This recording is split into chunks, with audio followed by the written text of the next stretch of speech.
What's up, you guys? I'm not amazing, I'm just mediocre. Welcome back to the channel and this Marvel Avengers video. And today we're going to be talking about the Hulk and how to maximize the smashing ability of the tank in the Marvel Heroes roster. Now, I hear a lot of people complaining that the Hulk is not as powerful as they think he should be, but I believe that's because they aren't using Hulk to his fullest extent. And that begins with his rage meter. That's the intrinsic meter you see underneath your health bar at the top of the screen. Hulk's rage meter increases when he gets damage as well as when he gets hit.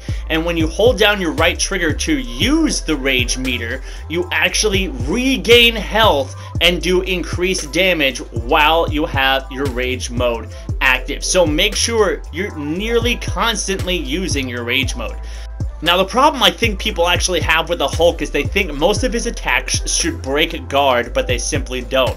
However, that doesn't mean they're not useful. Like this heavy attack combo actually sends out damage in a huge wave in front of the Hulk. And especially against big groups or smaller enemies, it's still a really powerful attack. And then you do want to make note of what attacks actually do break the guard. So like the first 3 attacks of the light combo don't break a guard, but the last attack, the combo finisher, does, and so you can absolutely wail on somebody after their guard is broken. And then any of the power attacks will also break guard as well. In addition to that, you have your ranged attacks. Any one of the rocks, the small rocks and the big rocks, will actually break armor. And then just in general, get used to using the rocks. Like the big rocks are really useful and can stagger some of the biggest enemies in the game, like this Brit's Dreadbot, and prevent them from attacking. And then, especially if you put the explosive damage modifier on it, it can absolutely wipe out entire crowds of those super annoying drones as long as they're stacked close together.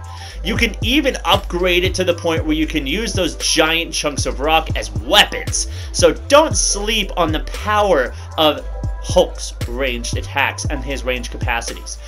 However, the Hulk's most powerful attacks happen when he has an enemy in his hands, and he has an entire skill tree devoted to upgrading his grab attacks. And so this should be the first skill tree you upgrade with Hulk as a hero, in addition to getting the battering ram light sprint attack and its upgrade, the ram reinforcement. This is the primary way I set enemies up for a grab because it sends them into the air. If you can launch an enemy, that sets them up for an easy grab. Any enemy that's stunned, staggered, or launched into the air is really easy to pick up, and then you can do some massive damage with these enemies in your hands. And when you get them fully upgraded, they even do status damage. You can launch the battering ram from a standstill by clicking the sprint and attack buttons at the same time, and then as soon as you have the first enemy in your hands, getting the second one is much easier. So if you can, try to grab a second enemy and then use the jump heavy attack to get some really quick and easy slams before trying to launch into the rest of your combo. Those first attacks will generally come out pretty slow.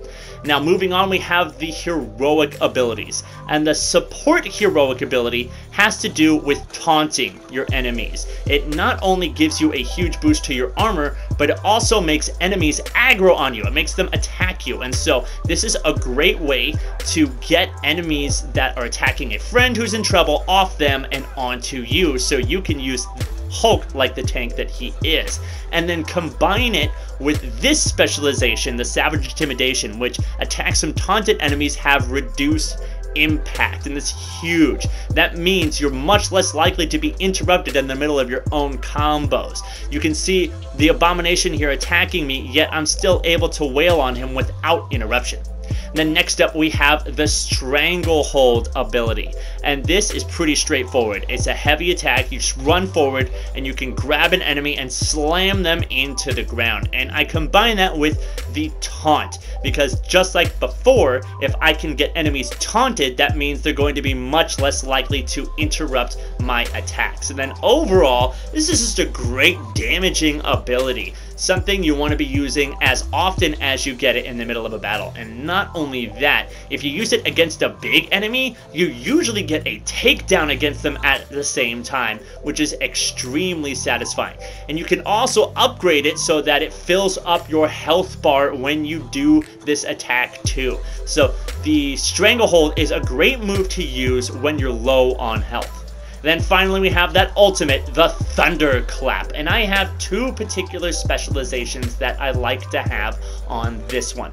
First up is the Ground Zero specialization, and that creates this gamma radiation zone around the source of the impact that heals me as well as damaging enemies. And of course, anybody who survives the Thunderclap becomes taunting. So I have 3 ways to taunt enemies, and then they all do less impact to me. So that means they are much less likely to stop me in the middle of my attacks. I have 3 ways that I can taunt enemies and then make it so that I'm more powerful and much less likely to be interrupted in the middle of my own attacks. And it is ridiculously valuable, and I think the best way to actually make the Hulk feel like the Hulk. And then generally, as far as these heroics go, I, especially against large enemies, like to use them all together, all at once, and just get him off the field. I hit this guy with a Stranglehold and a clap, and then got my Bone Shaker on, and he's dead.